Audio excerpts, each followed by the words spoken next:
This is question number 12 जो कि class 9th NCERT chapter force and laws of motion से लिया गया है। इस क्वेश्चन में हमें बोला गया कि according to third law of motion when we push on an object the object pushes back on us with an equal and opposite force. If the object is a massive truck parked along the roadside, it will probably not move. A student justifies this by answering that the two opposite and equal forces cancel each other. Comment on this logic and explain why the truck does not move.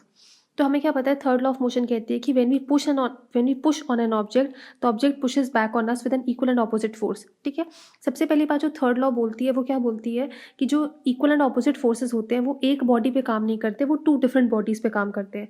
सबसे पहली चीज़ तो हमें ये पता होना चाहिए कि जो थर्ड लॉ एक्ट हो रही है ये टू डिफरेंट बॉडीज पे काम कर रही है। ठीक है, तो यहाँ पे जो स्टूडेंट है वो क्या बोल रहा है कि स्टूडेंट जस्टिफाई कर रहा है कि दो अपोजिट और इक्वल फोर्सेस लग रहे थे ट्रक के ऊपर, इस वजह से कैसा हो गया, हमारा फोर्स कैंसिल आउट हो गया और ट्रक मूव नहीं करता।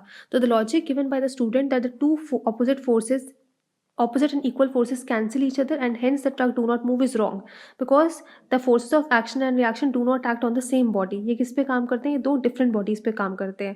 ठीक है, so the forces never cancel out each other. The truck does not move because the force applied is very much smaller than the force of friction that is between the road and the truck. As a result the truck does not move.